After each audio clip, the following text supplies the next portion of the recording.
Mateo capítulo 5, versículos 13 al 16.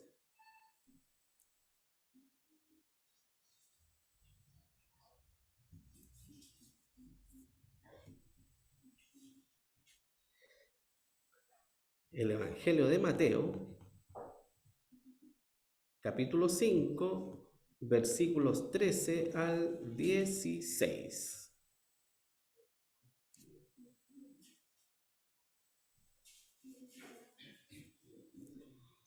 Bien, dice así la palabra del Señor.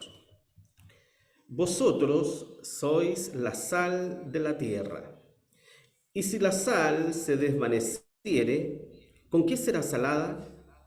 No vale más para nada, sino para ser echada fuera y hollada de los hombres.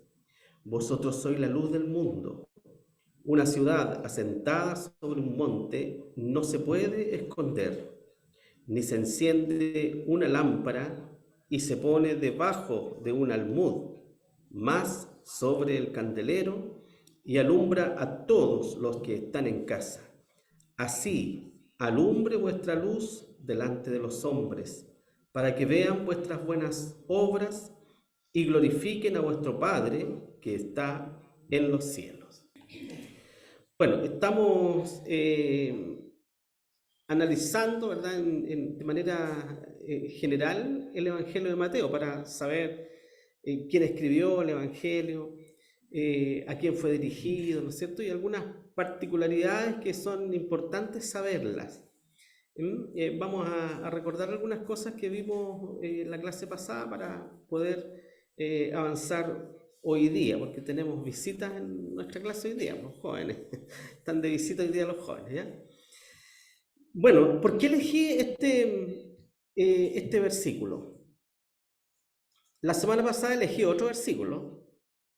¿Se acuerdan ustedes del versículo que elegimos la semana pasada? En Mateo, ¿sí? Está al final de Mateo, el versículo que pusimos el domingo pasado, al final. ¿Qué dice el 17:24? A ver. ¿Cuál es la importancia del tema de nación? No, no era esa. En Mateo, al final de Mateo, ¿no es cierto? Mateo 18, 15, 17. A ver.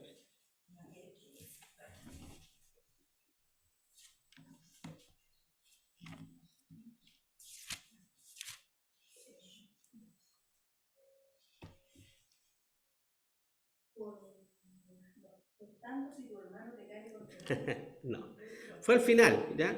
Fue al final la gran comisión, ¿se acordaron ahora? La gran comisión que el Señor dio a sus hijos. Después que el Señor resucitó, ¿verdad? Y apareció a los discípulos, el Señor encomendó a los discípulos esta gran comisión, diciendo, por tanto, ir y doctrinad a los gentiles, ¿ya? Una responsabilidad entregada de parte de nuestro Señor Jesucristo a todos sus hijos, incluyéndonos a nosotros, ¿verdad? Que el deber de predicar el Evangelio y de anunciar las maravillas que el Señor ha hecho con nosotros, anunciar a aquellos que no las conocen. Y hoy día he elegido este versículo también porque justamente tiene que ver con uno de los temas que vamos a tocar hoy día, ¿ya? Mateo nos sigue un orden cronológico, ¿no es cierto?, de la vida de nuestro Señor Jesucristo, o sea, desde que nació y todo, sino que Mateo se ordena de otra manera, ¿ya? Vamos a ir repasando algunas cosas importantes. Primero, los cuatro evangelios son anónimos. ¿Por qué anónimos? ¿Se acuerdan por qué dijimos que eran anónimos? Porque no se sabía quién los había escrito.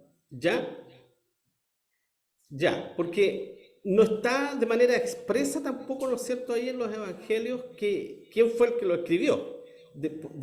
Por esa razón, ¿no es cierto?, son anónimos, porque no, el que escribió no dice que él fue quien escribió. Entonces, hay formas por las cuales nosotros podemos saber que el Evangelio de Mateo efectivamente lo escribió un hombre llamado Mateo. ¿Y quién fue ese hombre llamado Mateo? Porque así como en nuestra época, ¿no es cierto?, hay muchos nombres que se repiten, en la época del Señor también hubo muchos nombres que se repetían. Varios José, tenemos varios Judas, ¿no es cierto?, etcétera.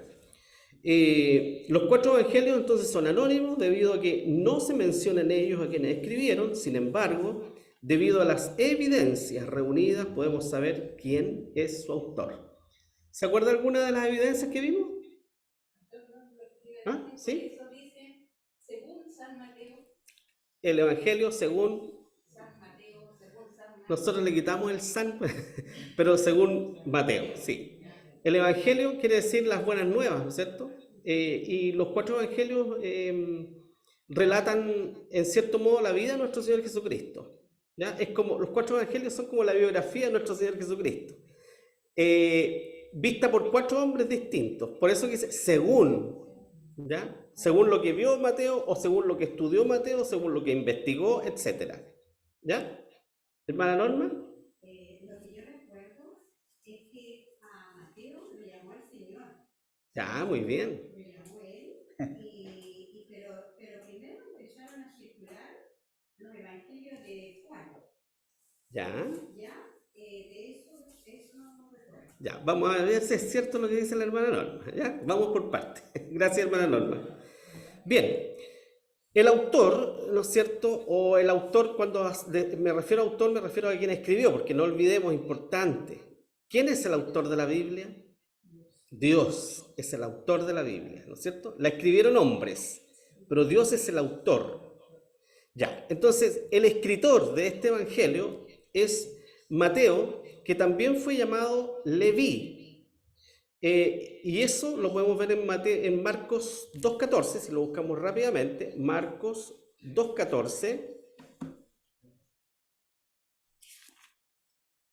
El que lo encuentra, lo lee primero. Y pasado vio a Leví, hijo de Alfeo, sentado al banco de los públicos, tributos, y le dice, síguele, y levantándose le siguió. Amén. ¿Ya? Entonces, también llamado Leví, este Mateo. Y este Mateo, a quien llamó Jesús, como decía nuestra hermana, se acordaba muy bien, fue uno de los 12 apóstoles. ¿Ya? Ahora, vimos la semana pasada evidencias internas y evidencias externas. ¿Se acuerdan ustedes cuáles eran las evidencias internas? Por las cuales nosotros podemos deducir que fue Mateo o Leví, uno de los 12 apóstoles que escribió el Evangelio, ¿se acuerdan? Hermano, lo que yo recuerdo es que en ese tiempo vivía Juan y cuando él escribía nunca le objetó nada, porque él estaba vivo todavía Juan. Ya, Cuando escribió Mateo. muy bien, sí. Ahí hay otra evidencia, nuestra hermana, pero... Ya, muy bien. Bueno, pero evidencia interna, ¿no es cierto? Habíamos visto que el escritor, quien escribe este evangelio, agrega detalles financieros. Agrega detalles financieros que no están en otros evangelios tan detallados como en este, ¿ya? Por ejemplo, vimos el cobro de los impuestos a Jesús en Mateo 17:24. ¿Se acuerdan cuando llegaron los cobradores de impuestos a Pedro? Y Pedro, ¿tu maestro no paga los impuestos? Y Pedro fue donde Jesús a decirle, ¿no es cierto? ¿Se acuerdan ustedes? Pedro fue donde Jesús y antes que Pedro le dijera algo, el Señor le dice, Simón le dijo, una cosa te voy a decir, ¿no es cierto? ¿Los reyes de quién cobran los impuestos? ¿De los hijos o de los extraños? Y Pedro le dice, de los extraños. Muy bien, le dice, ¿no es cierto? ¿Se acuerdan de ese diálogo? Antes que Pedro le dijera al Señor, Pedro iba a decirle, el Señor nos viene a cobrar los impuestos. Y el Señor le dice eso, ¿ah? Porque el Señor sabía todo ya. Y fue así como el Señor envía a Pedro, ¿no es cierto?, a tirar un anzuelo al mar, y el primer pez que iba a sacar Pedro, ¿no es cierto?, que le abriera la boca, y ahí iba a sacar una monedita, y con esa moneda Pedro iba a pagar los impuestos de él y los de Jesús, pues. Y Pedro no alcanzó a decir nada al Señor. imagínese usted la tremenda prueba, o sea, pero viene a cobrar los impuestos, señor, yo te quiero decir esto, ¿no? Y el señor lo mandó a pescar. Y Pedro fue, tiró, y encontró justo, ¿no es cierto?, lo que el señor le había dicho. Un pez, la moneda, y pagó, ¿no es cierto?, justo lo que tenía que pagar. ¿Ya? Entonces ahí hay un detalle, ¿no es cierto?, que incluye este escritor.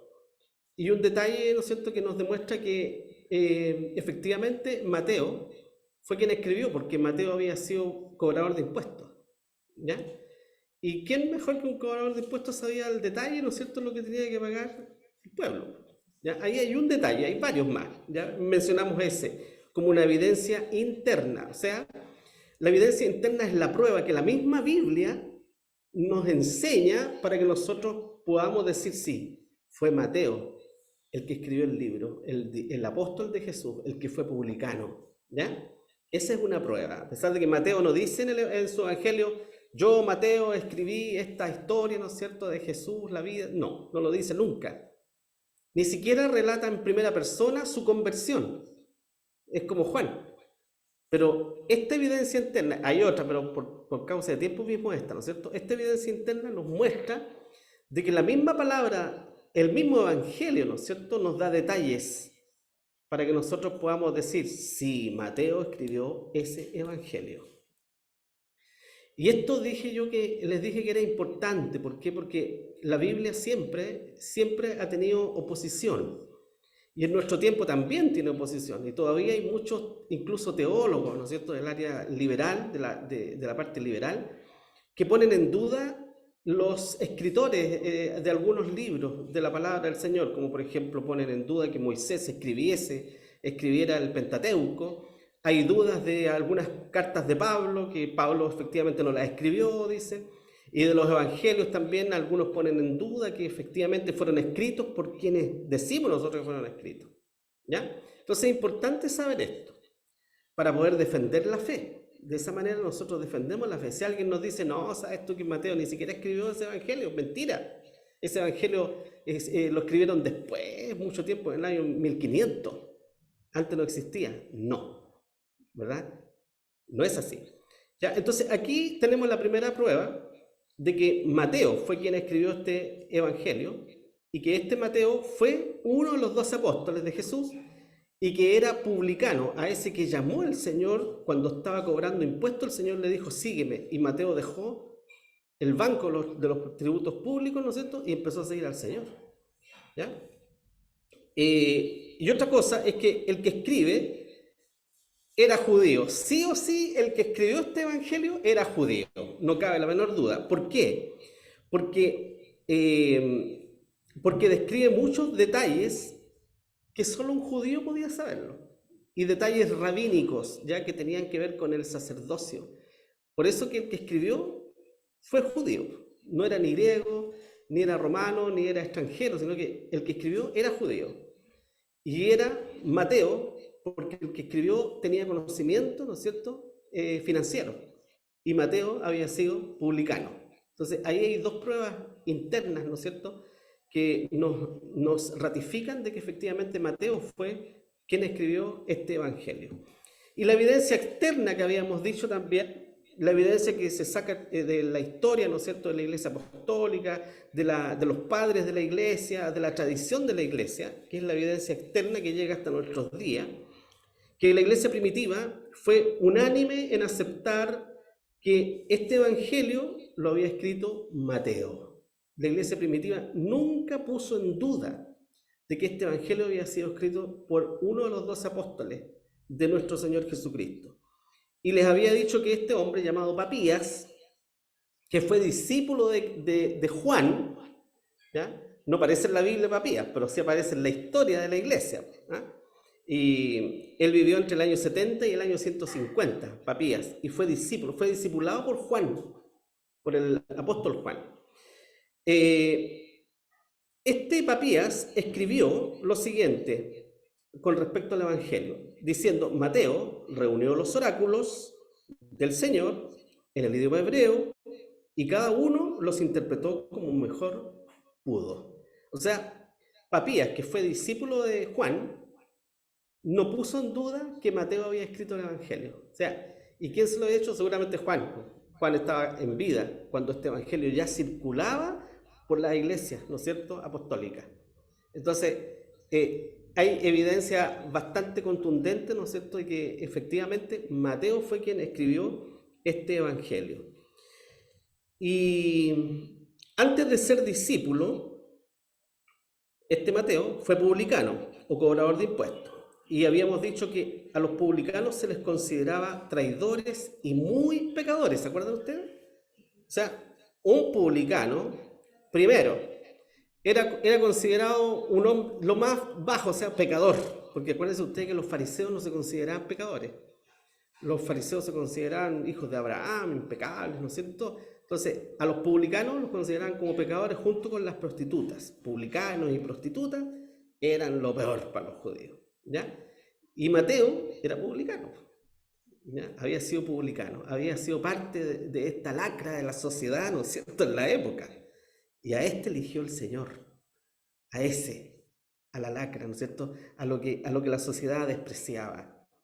Y los despreciaban también, ¿no es cierto?, porque eran considerados traidores a la patria. ¿Por qué? Porque cobraban impuestos de sus propios hermanos para el Imperio Romano. Entonces eran considerados traidores. Estos le cobran impuestos, ¿no es cierto?, a quienes nos tienen subyugados y todo eso. Entonces eran considerados traidores y eran considerados pecadores. ¿Ya? Mateo fue llamado por el mismo Señor. ¿Ya? A Mateo no lo trajo ni el hermano, ni el primo, ni el amigo a Cristo, sino que el mismo Jesús lo llamó personalmente. Jesús pasaba, lo vio en el banco, ¿no es cierto?, ahí cobrando impuestos, y le dijo, sígueme.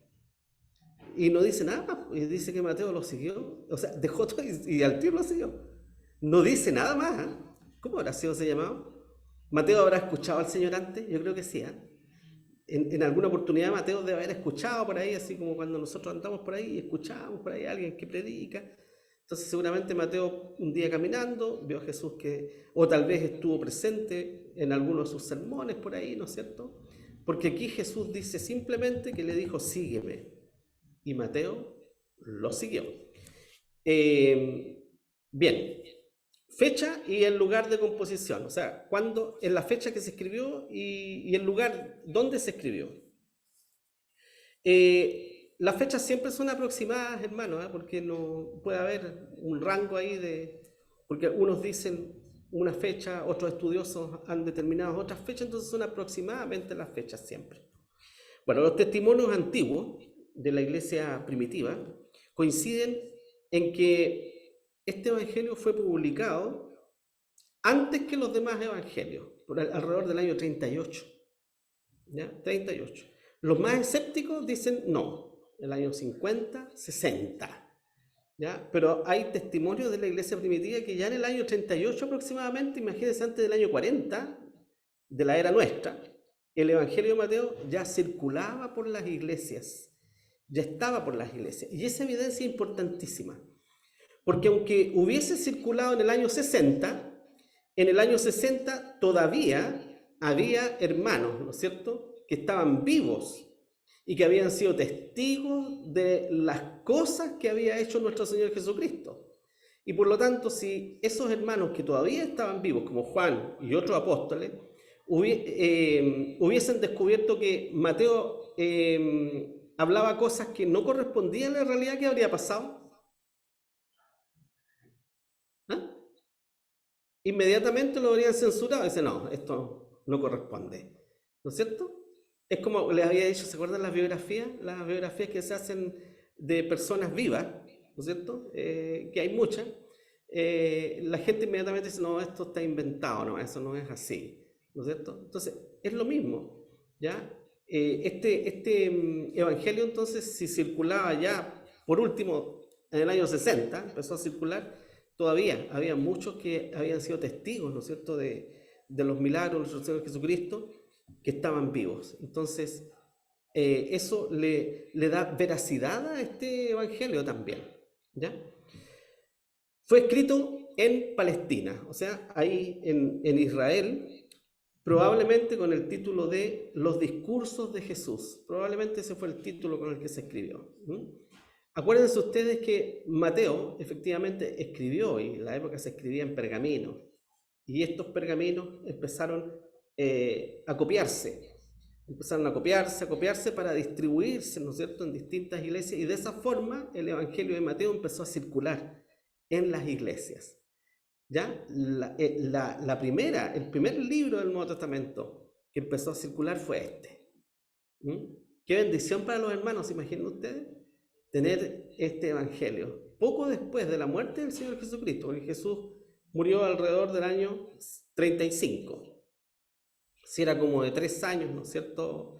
Si el Señor era de alrededor de 30 años cuando comenzó su ministerio, y su ministerio duró 3 años aproximadamente, entonces alrededor del año 33, 35, ¿no es cierto? Y este evangelio sí empezó a circular alrededor del año 38, o sea, estamos hablando de 3, 4 años. ¿Ya? Y si fuera el año 60, ya por último, ¿no es cierto? Estamos hablando de ¿cuántos años de diferencia? ¿30 años? 25 años. Aproximadamente 25 años, que históricamente hablando es casi de la época. O sea, hay muy poca diferencia, ¿no es cierto? Entonces es importantísima la fecha en que fue escrito el Evangelio de Mateo. Por lo tanto, cuando nosotros leemos el Evangelio de Mateo, tenemos la certeza de que lo que Mateo describe ahí es lo que ocurrió. Además, que nosotros creemos que Mateo fue inspirado divinamente, fue inspirado por el Espíritu Santo para escribir este Evangelio y que fue guiado para no cometer errores. ¿Ya? Los hermanos de la clase de catecúmeno, acuérdense lo que significa la inspiración divina. ¿Ah? Dios guió a estos hombres, ¿no es cierto?, para que escribieran lo que Él quería sin cometer errores. ¿Ya? Entonces, por lo tanto, el Evangelio de Mateo es maravilloso, porque nos habla de la historia de Jesús, ¿no es cierto?, de los milagros, los discursos de nuestro Señor Jesucristo, y obviamente creemos, en primer lugar, que lo más importante, que el autor es Dios y que no tiene errores, pero como un plus, ¿no es cierto?, así para un escéptico que pueda hacer a alguien que tiene poca fe, y decirle, era un evangelio que circulaba ya cuando muchos de los discípulos todavía vivían. Entonces, por lo tanto, es confiable. ¿Ya? Bien. ¿A quiénes fue escrito? Fue escrito a los judíos. Mateo escribió para su pueblo, para los suyos, para judíos. No nos escribió a nosotros, sino escribió a judíos. ¿Ya? Este evangelio está impregnado de una atmósfera judaica. O sea, toda la atmósfera que Mateo, ¿no es cierto?, incluyó dentro de sus escritos era una atmósfera judaica. Costumbres judías, ¿no es cierto?, escrito en Palestina, etc. Contiene, y fíjense usted, yo no las he contado, pero este dato lo saqué por ahí, contiene 65 citas del Antiguo Testamento, y citas que eran familiares solo para los judíos. O sea, Mateo toma el Antiguo Testamento y lo cita 65 veces. Imagínense ustedes, ¿ya? ¿Y quiénes conocían la escritura antigua? Los judíos. Ellos eran los conocedores de las escrituras antiguas. Se refiere a Jerusalén como la ciudad santa. ¿Ya? Una prueba más de que escribió a los judíos. Da por conocido a sus lectores las sectas y las costumbres judías. No las explica, sino que las da por conocidas. Cuando él habla de las costumbres judías, cuando habla de las sectas judías como los fariseos, los saduceos, las da por conocidas. No explica nada, sino que las da por conocidas. Y por eso que entendemos que escribió a judíos, porque si no hubiese escrito a judíos, habría tenido que explicar, ¿no es cierto? Explicar, por ejemplo, la diferencia entre los saduceos y los fariseos. Pero él no lo explica, simplemente lo dice. 8 veces llama a Jesús hijo de David. ¿Quiénes llamaban o quiénes esperaban al hijo de David? Los judíos. ¿Ya? Entonces Mateo llama a Jesús hijo de David. Evita mencionar el nombre de Dios, como lo hacían también los judíos. ¿Ya? Entonces, todo esto demuestra que fue escrito, ¿no es cierto?, para el pueblo de Israel, para los judíos, este evangelio.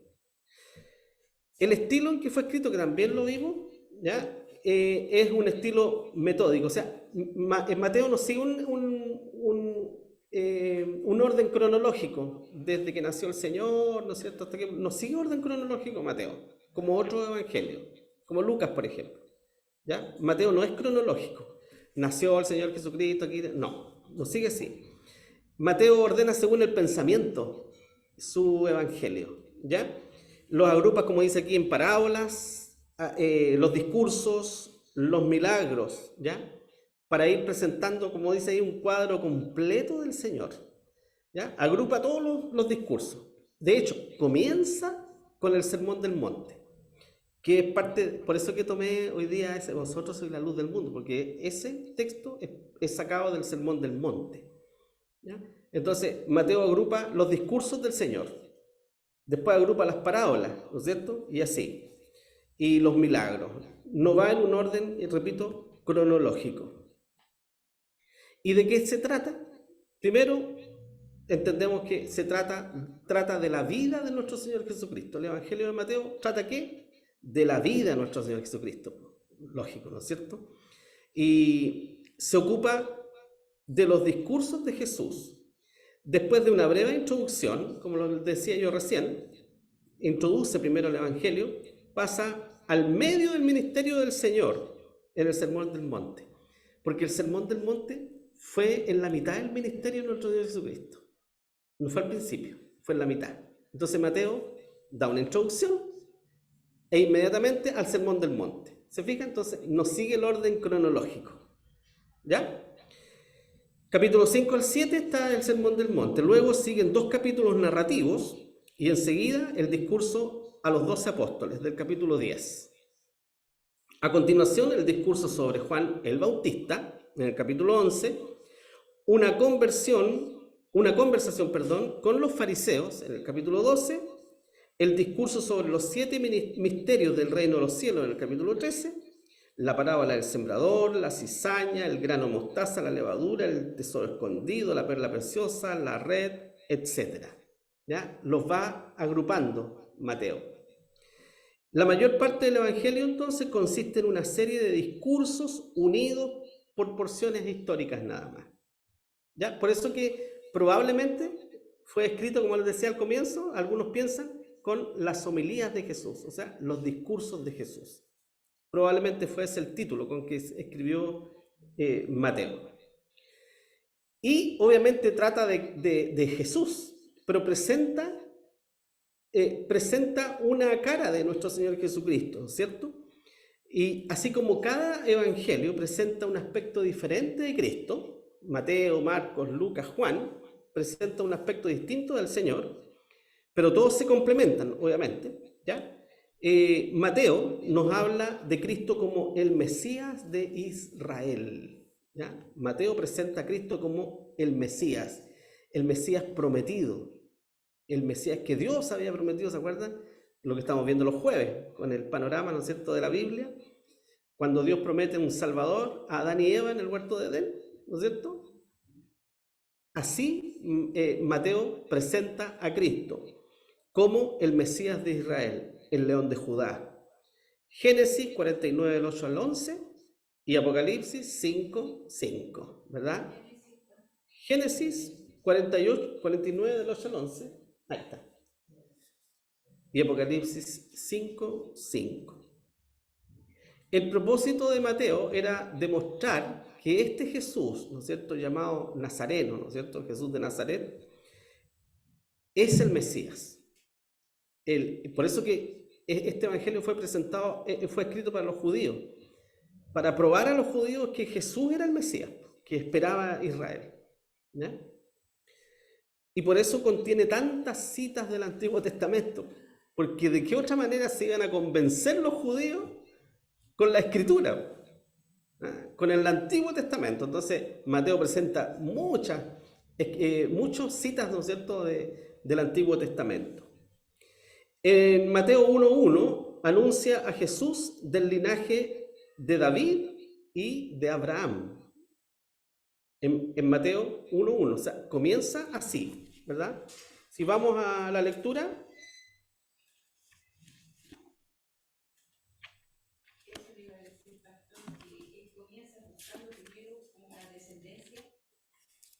Sí, vamos para allá. Mateo 1:1. Comienza diciendo así: libro de la generación de Jesucristo, hijo de David, hijo de Abraham. Así comienza. ¿Ya? O sea, ¿qué quiere probar Mateo a los judíos? Que Jesús era de la descendencia de Abraham y de David. ¿Ya? Eso quiere probar. Y en Mateo 2, 1 y 2, presenta a Cristo como el rey de los judíos. El capítulo 2 dice: y como fue nacido Jesús en Belén de Judea en días del rey Herodes, he aquí unos magos vinieron del oriente a Jerusalén, diciendo: ¿dónde está el rey de los judíos que ha nacido? ¿Verdad? Ahí está, ¿no es cierto?, Mateo detallando, ilustrando de manera detallada esto que era importante para los judíos, que supieran los judíos, que Jesús no era un aparecido, sino que Jesús, la vida de Jesús obedecía ¿a qué? A las profecías del Antiguo Testamento, ¿ya? Que él era del linaje de Abraham, que era del linaje de David, que era el Mesías de Israel y que era el león de Judá. ¿Ok? Entonces, ese es el aspecto de Cristo que presenta. Y algunos versículos para recordar. Estos versículos los puse yo para recordar, ¿no es cierto?, que son emblemáticos aquí en Mateo y que son hermosos. Cuando Jesús dice: venid a mí todos los que estáis trabajados y cargados, que yo os haré descansar. ¿Acaso no es hermoso ese versículo? ¿Cuántas veces hemos estado cargados de preocupaciones nosotros? ¿Y cuántas veces hemos estado trabajados, ¿no es cierto? Y acudimos al Señor y el Señor nos hace descansar. Y, por tanto, id y doctrinad a todos los gentiles, bautizándolos en el nombre del Padre y del Hijo y del Espíritu Santo. O sea, esa es la comisión de la iglesia. Ese es el deber de la iglesia. Sí, por favor. Ya estamos a la hora, ¿cierto? ¿O no todavía? ¿Faltan 5 minutos? Ya. ¿Sí? Ya, entonces, 2 versículos emblemáticos del Evangelio de Mateo, hermano. No pensé que iba a terminar tan rápido en la clase, ¿eh? Me faltó la fe, ¿ya? Pensé que, porque la clase pasada nos alargamos harto, ¿ya? Pero ahora fue más rápido. Y en Mateo 27:20, y también dice: enseñándoles que guarden todas las cosas que os he mandado.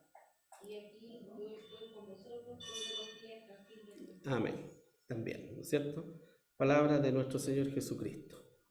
¿Ya? No sé si hay alguna duda, algún aporte a lo que hemos visto. ¿No? ¿Está todo claro? ¿Sí?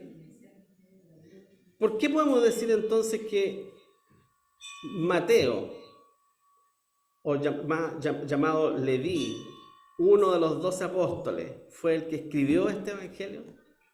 A ver, ¿por qué? Si yo les dijera, es que no lo escribió Mateo, porque este evangelio se escribió después del año 300,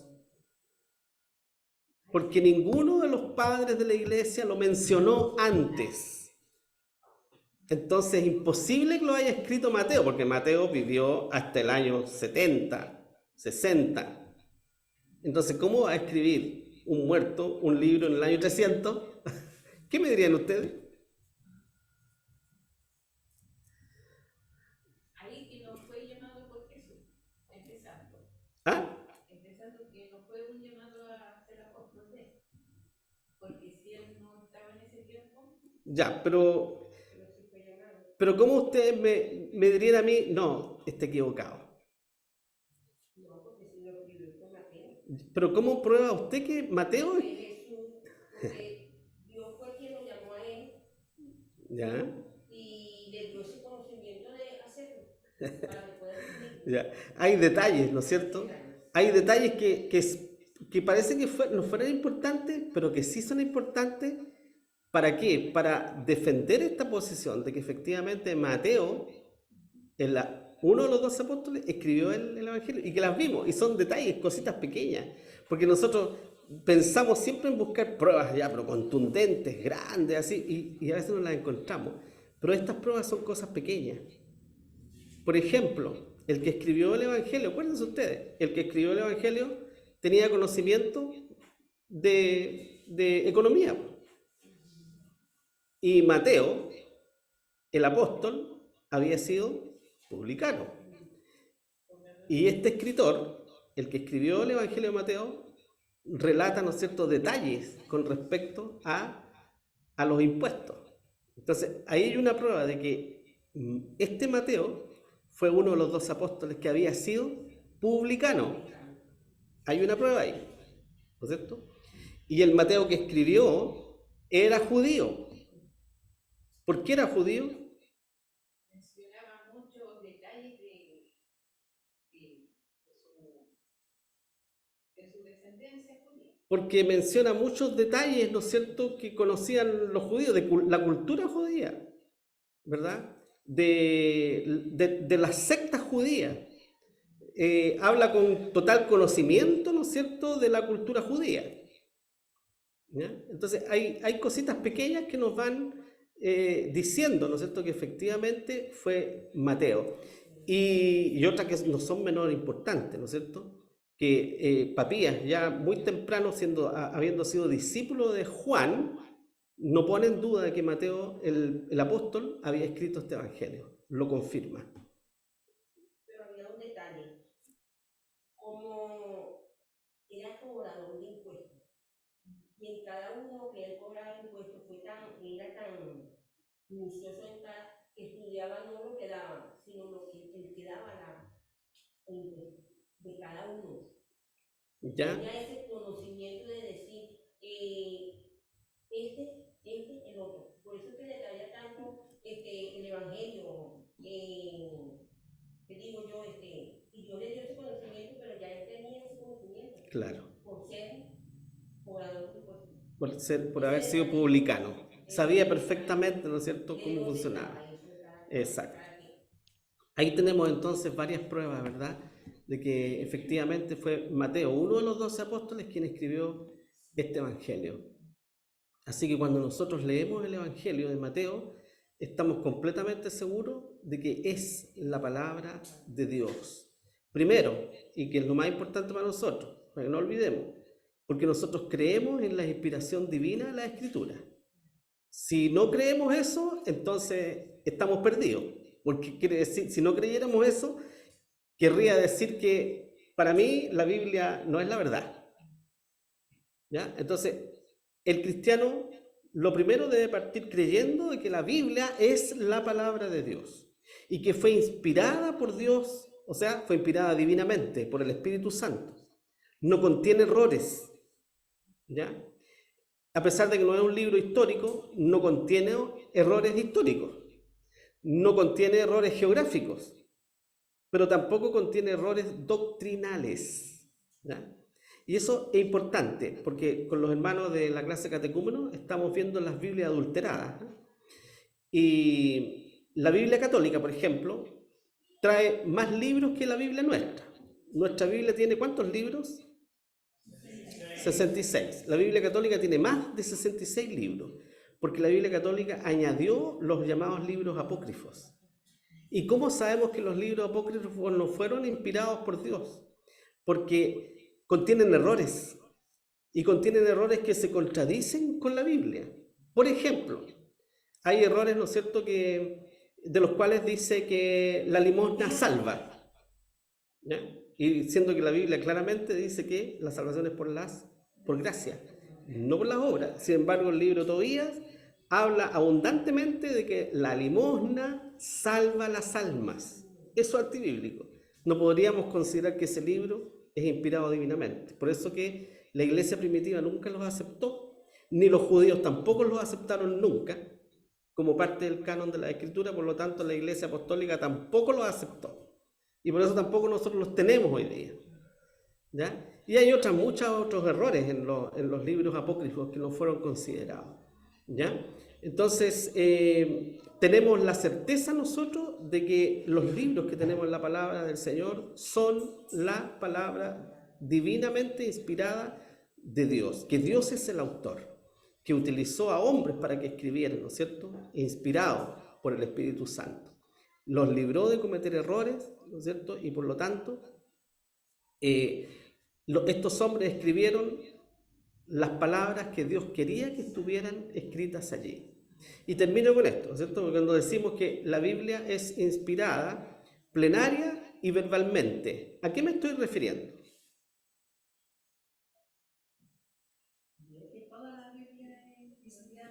Que toda la Biblia es inspirada por Dios, pero no solamente las ideas están ahí, porque ojo con esto.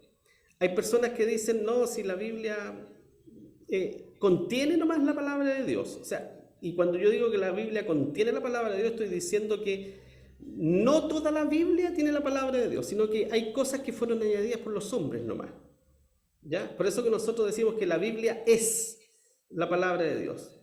Y fue inspirada plenariamente, total, toda, quiere decir, desde Génesis y Apocalipsis, plenaria, ¿no es cierto? Y verbalmente quiere decir palabra por palabra. O sea, que las palabras que están allí fueron inspiradas, ¿no es cierto?, para que estuvieran allí exactamente como Dios quería que estuvieran. Las palabras, no solo las ideas. Dios se inspiró las ideas de los escritores. No, Dios les inspiró palabra por palabra. Versículos para recordar. El primero en Mateo 11:28.